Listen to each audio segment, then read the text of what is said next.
تو یہ ذرا سمجھائیے گا کہ اس کا کیا ہو. بسم اللہ الرحمن الرحیم. مفتی صاحب نے بہت خوبصورتی سے ہمارے سامنے وہ ایسپیکٹ نمایاں کیا ہے کہ رسالت مآب صلی اللہ علیہ وسلم رب کا فرما رہا ہے کہ بہترین اسوہ ہے، تو بات ختم ہو گئی نا. بات ہی ختم. تو ہم جو بھی اس وقت کی ٹیکنالوجی اویلیبل ہے حرمت کا لحاظ رکھتے ہوئے، ایس او پیز کا لحاظ رکھتے ہوئے پریزنٹ کریں. البتہ ساتھ ساتھ کتاب کی اہمیت قیامت تک ختم نہیں ہوگی انشاءاللہ. میں 2-3 کتابیں چاہتا ہوں کہ ریکمینڈ کروں. مصر میں کتاب چھپی تھی، بلکہ وہ کچھ آرٹیکلز تھے اور اردو میں ٹرانسلیشن ہوا. اس کا ٹائٹل ہے محمد عربی صلی اللہ علیہ وسلم. جس کسی کو بھی ناول کی لت لگی ہے نا ماضی میں اگر، اور ایک وہ انداز ہوتا ہے، اگر اس مزاج کے اعتبار سے پڑھنا چاہیں تو ہارڈلی چھوٹے سائز کے 250 صفحات ہیں. اچھا. میری 4 کتابیں اس ٹائٹل کی گئی ہیں، آج تک واپس نہیں آئیں. اچھا. پطرس بخاری یاد آ جائیں گے آپ کو. اتنا اس میں انٹرسٹ ہے محمد عربی صلی اللہ علیہ وسلم. دوسرا بھی ریسنٹلی عبد الرحمن عریفی عالم عرب کے بہت بڑے عالم ہیں. اپلائڈ سیرہ پروفٹ محمد صلی اللہ علیہ وسلم. ہم لوگ اسٹیون کوی کو پڑھتے ہیں، اس کو پڑھتے ہیں، اس کو پڑھتے ہیں، ٹیسٹ آ گیا نا. تو اس سطح پر انہوں نے اپلائڈ سیرہ کو پریزنٹ کیا ہمارے ڈے ٹو ڈے معاملات کے اعتبار سے. اچھا. تو ان کی بھی کتاب ہے، اپنی زندگی کا لطف اٹھائیے. اور ایک جو 1978 میں ورلڈ وائڈ کمپٹیشن ہوا اور جو نمبر 1 ایک بک آئی تھی الرحیق المختوم، انگلش میں بھی سیلڈ نیکٹر کے نام سے موجود ہے. بہت ہی اوتھینٹک ہے اور نبی مکرم علیہ السلام کی ولادت سے پہلے کے حالات سے لے کر اسلام کا غلبہ اس وقت تک کے حالات کو بڑی خوبصورتی سے وہاں پر پیش کیا گیا. انشاءاللہ مفید رہے گا معاملہ. جو بات آپ نے پیش کی اور علامہ صاحب نے یقیناً اس آیت کی طرف اشارہ کیا ہوگا، سورۃ البقرہ آیت نمبر 286، لا یکلف اللہ نفسا الا وسعها. اللہ کسی انسان کو اس کی وسعت اور کیپیسٹی سے زیادہ رسپانسبل یا اکاؤنٹیبل نہیں ٹھہراتا. اب یہ بات جو جن صاحب کا بھی آپ نے ذکر کیا کہ فیل ہو رہا ہے کہ یار اس کی سکت سے زیادہ اس پر آ گیا.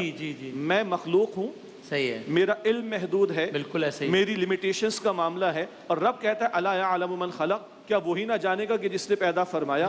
وہ تو کہتا ہے کہ میں اتنی ہی وسعت، اتنی اس کے اوپر ذمہ داری ڈالتا ہوں جتنی کہ اس کی وسعت ہے. ہاں، جب ایک صاحب ایمان بندہ ایمان کی روشنی میں ان حالات کو دیکھے گا. آپ نے فرمایا کہ گھر کے فلاں 2-3 افراد کا انتقال ہو گیا. ابھی آپ نبی مکرم علیہ الصلوۃ والسلام کے حیات طیبہ کی ابتدائی حوالوں سے کلام فرما رہے تھے، بات آگے بڑھے گی. اللہ نے اپنے پیغمبر علیہ السلام کو 3 بیٹے عطا فرمائے اور تینوں کا انتقال چھوٹی عمر میں ہو گیا. ایک صاحب سے پوچھا فرسٹ ٹائم میں نے تعارف کتنے بچے ہیں؟ 30 سیکنڈ کے بعد کہا 5. میں نے کہا اتنی دیر کیوں لگی؟ کہا ایک اللہ نے دے کر واپس لے لیا تھا تو میں سوچ رہا تھا شجاع بھائی اس کو میں ایڈ کروں یا نہیں. پھر بندہ کہنا ہے سوری. کہا کوئی سوری کا کوئی ایشو نہیں، اللہ نے اپنے پیغمبر کو 3 دے کر واپس لے لیے. یار ہماری کیا حیثیت ہے؟ بس نگاہ وہاں جائے گی تو بندہ ان مشکلات میں بھی صبر کر سکے گا. اور قرآن یہ کہتا ہے کہ وبشر الصابرین، اے نبی صبر کرنے والوں کو بشارت دیجئے. ایمان وہ دولت ہے کہ مشکلات کے حالات میں وہ کلمہ کفر سے بچاتا ہے، ناشکری سے بچاتا ہے اور بندے کو استقامت دیتا ہے، اور اس کیفیت میں بھی وہ اللہ کی رحمت کا مستحق بن سکتا ہے. سبحان اللہ. کیا کہنا ہے، کیا کہنا ہے. تو رضا داؤدانی صاحب اس کا مطلب پھر اگین وہی بات ہوئی نا کہ ہم پھر اس پہ بھی سرٹیفکیٹس دینے سے پرہیز کریں نا. اب میں آپ کو وہی داستان آگے بڑھاتا ہوں جن صاحب کا میں نے بتایا. تو ایک محفل میں جب ان صاحب کا تذکرہ ہوا کہ جن کے ساتھ یہ ہو گیا، یہ ہو گیا، یہ ہو گیا، تو ایکچولی ہوا کہ ایک اور صاحب نے کہا کہ دیکھو نا انہوں نے اصل میں یہ سب کیا تھا نا، یہ تو اپنے گناہوں کی سزا مل رہی. یہ ہم لوگ جو بیٹھ کے محفلوں میں طے کر لیتے ہیں کہ اچھا اس کے ساتھ یہ ہوا ہے، 2 بیٹے مر گئے تو اس کا مطلب یہ بہت گناہ گار ہو گیا. تو یہ مطلب یہ قطعی طور پر ٹھیک نہیں ہے نا کہ جب وہ سرکار دو عالم صلی اللہ علیہ وسلم کی مثال دینا، بات ہی ختم ہو گئی ساری. اس پہ فرمائے. بسم اللہ الرحمن الرحیم. اگر آپ اس کو اور ایکسپینڈ کر دیجئے. جی. حضرت ابراہیم علیہ السلام اولاد ہی نہیں تھی. زندگی کا ایک بڑا مرحلہ، بڑے مراحل طے کر لیے، اولاد نہیں ہے. جناب سارہ سلام اللہ علیہ کے پاس اولاد نہیں تھی. اور پھر اس کے بعد جناب ہاجرہ کے ساتھ جناب سارہ ہی کے ریکمنڈیشن پر عقد ہوتا ہے اور اس کے بعد پروردگار عالم اس بڑھاپے میں ایک اولاد دیتا ہے. پھر جناب سارہ کو بھی اولاد دیتا ہے. ذرا دیکھیے اس کے اندر قضیے. جناب زکریا علیہ السلام کی دعائیں ہمارے سامنے ہیں کہ جناب زکریا علیہ السلام بھی یہ دعا مانگتے ہیں کہ پروردگار بڑھاپے کے اثرات ہیں جو مجھ پر نمایاں ہو چکے ہیں، اور میں تجھ سے یہ دعا مانگتا ہوں کہ مجھے ایک ولی، ایک وارث عطا فرما، یرثنی و یرث من آل یعقوب، کہ جو میرا بھی وارث بنے، آل یعقوب کا بھی وارث بنے. تو آپ دیکھیے، اور اس وقت بھی جناب زکریا علیہ السلام کی دعا یہ ہے کہ اے پروردگار میں کبھی تجھ سے مایوس نہیں ہوا. صحیح ہے. لم اکن بدعائے کا رب شقیہ. یعنی یہ جناب زکریا علیہ السلام کوئی عذاب آیا تھا؟ نعوذ باللہ من ذالک. جناب ابراہیم علیہ السلام کے اوپر کوئی عذاب آیا تھا؟ نہیں. اس دنیا کا اصول یہ ہے کہ پروردگار عالم نے آزمائش، امتحان، یہ سلسلے رکھیں، اس میں بے شک مکافات عمل کا بھی معاملہ ہوتا ہے، لیکن اس کے لیے سیلف اسیسمنٹ زیادہ بہتر ہے۔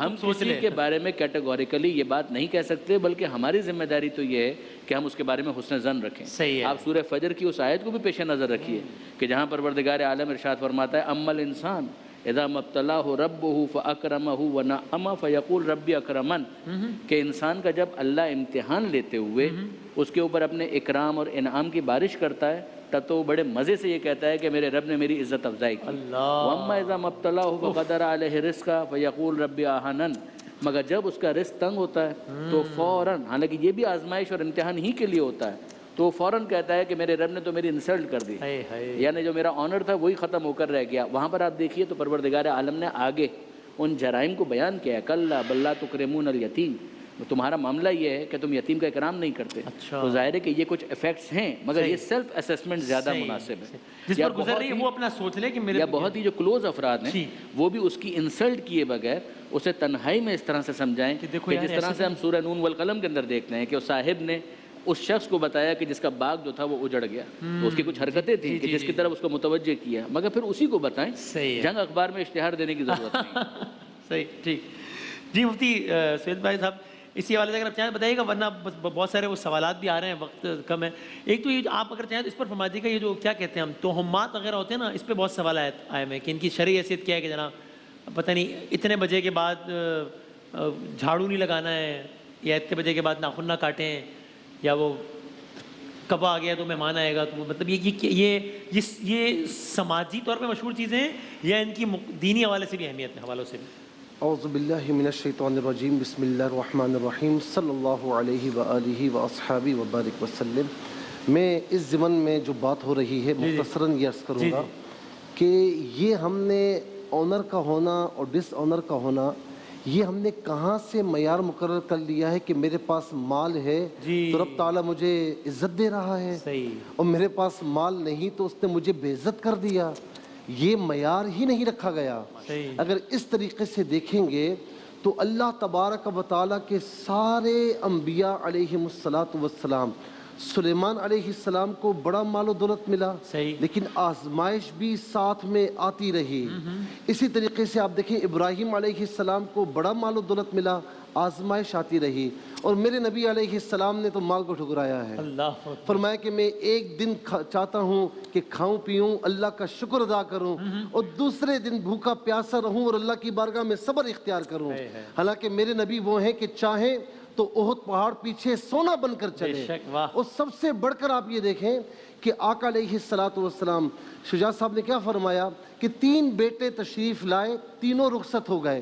ارے 2 نواسے تشریف لائے جن سے نسل کی جو ہے نا وہ آگے بڑھنا ہے، تو وہ دونوں کی دونوں شہید کیے گئے۔ امام حسین رضی اللہ تعالی عنہ کو کس بے دردی سے شہید کیا گیا۔ اچھا میرے نبی چاہتے، سیدنا مولا علی المرتضیٰ چاہتے، دعا کرتے، دعا قبول نہ ہوتی؟ نہیں، آزمائش سے گزرنا ہے۔ میرے نبی فرماتے ہیں کہ جتنا اللہ کے راستے میں مجھے اذیت دی گئی اتنا کسی اور نبی کو اذیت نہیں دی گئی۔ حالانکہ زکریا علیہ السلام کو آرے سے چیرا گیا ہے، ٹھیک ہے، یونس علیہ السلام ایک عرصے تک مچھلی کے پیٹ میں رہے، لا الہ الا انت سبحانک انی کنت من الظالمین۔ تو بات ایوب علیہ السلام کتنے عرصے تک بیمار رہے، پھر اس کے بعد اللہ رب العالمین نے شفا عطا فرمائی۔ تو ان آزمائشوں سے اللہ رب العالمین نے سارے انبیاء کو گزارا ہے۔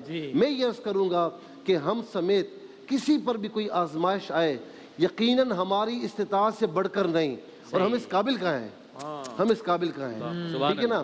تو ہمیں امام حسین رضی اللہ تعالیٰ عنہ کی تکلیفیں یاد کرنی چاہیے، اپنے نبی کی تکلیفیں یاد کرنی چاہیے، اور میں صحیح بات کر رہا ہوں کہ ہم تو اس قابل بھی نہیں کہ ہمیں یہ سانسیں عطا فرمائیں، تو ہمیں سیلف اسسمنٹ کرنی چاہیے کہ ہم سے کیا کوتاہی ہوئی ہے، لیکن یہ اسٹینڈرڈ مینٹین کرنا کہ کہ یار اس نے یہ کیا تھا یہ ہو کیا یہ گیا, اس لیے ہوا ہوگا. کیا پتا اس کی نیکیاں بڑھ رہی ہیں, اس کا اجر و ثواب بڑھ رہا ہے. اللہ تعالیٰ یہ چاہ رہا ہے کہ یہ اس دنیا سے رخصت ہو کر میرے پاس آئے تو بغیر گناہوں کے آئے. جی جی تو اسی لیے گھر بیٹھے ایسی باتیں نہیں کرنی چاہیے. دوسری بات توہمات کی آپ نے کہی, کالی بلی آ گئی, کوا آ گیا, جھاڑو جو ہے نا شام میں نہیں دینی چاہیے, یہ تمام کی تمام باتیں فضول ہیں, توہمات ہیں. اس کا دین اسلام میں کوئی عمل دخل نہیں ہے. ٹھیک, صحیح ہے.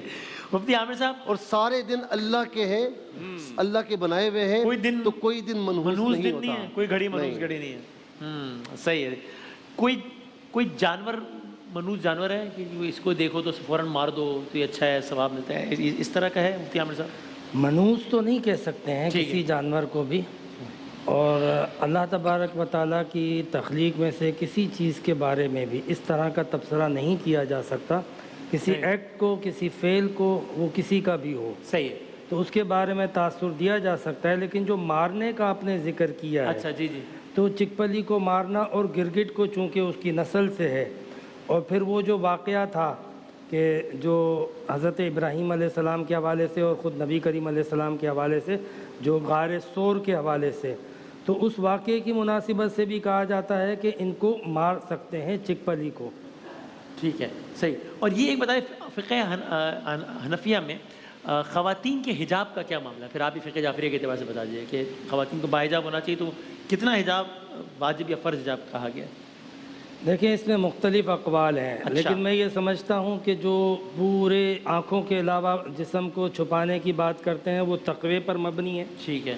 لیکن چہرہ جو ہے وہ صحیح مسئلہ یہ ہے کہ وہ اس کے علاوہ باقی جسم چھپا لیا جائے. ٹھیک ہے. اب اس کا چھپانے کا انداز جو ہے وہ اپنا اپنا ہوتا ہے. میرا یہ کہنا ہے کہ آپ نے دیکھا ہوگا دنیا میں جتنی رائلز فیملی ہوتی ہیں, بادشاہ ہوتے ہیں, جی جی, تو ان کی جو گھرانے کی عورتیں ہوتی ہیں ان کو بڑا محفوظ اور بڑا جو ہے وہ کورڈ کر کے پیش کیا جاتا ہے.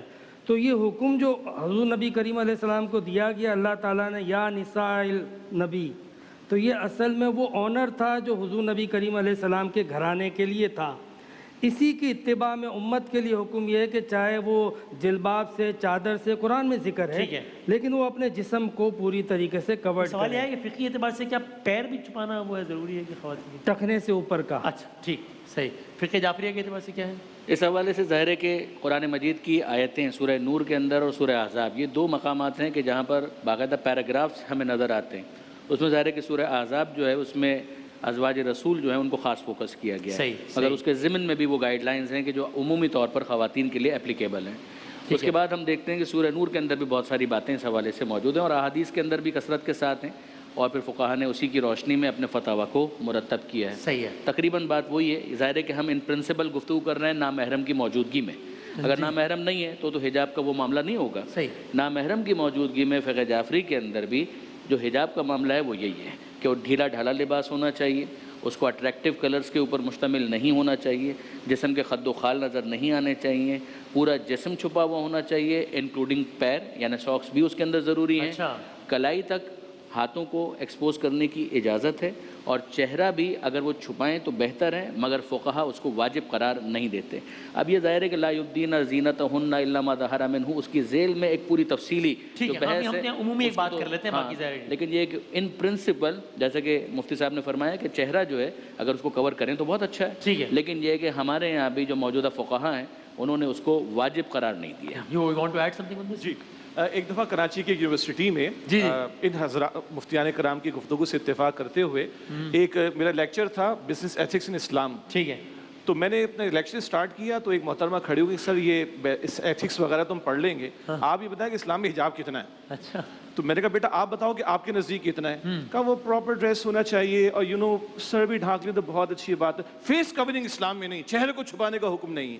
میں نے کہا ٹھیک ہے, جتنا آپ مانتی ہو نا اتنا تو کر لو. اب وہ محترمہ سلیو لیس تھی, سلیو لیس بھی تھی اور سب کچھ بھی تھا. تو بھائی جتنا یہ علماء کرام نے بیان فرمایا, میں تو گزارش کرتا ہوں اس پر تو عمل درآمد ہو جائے. مفتی صاحب نے فرمایا کہ بھائی چہرے کو بھی چھپایا جائے, اچھی بات ہے, اس کی بھی دلائل موجود ہیں, اور جو ہمارے حضرات علماء کرام نے بیان فرمایا وہ بھی دلائل موجود ہیں. سب دلائل اپنی جگہ, اس پر سب کا اتفاق ہوا کہ سر کو بھی ڈھانپا جائے, پراپر لباس ہو. اور میں تو گزارش کروں کہ ہمارے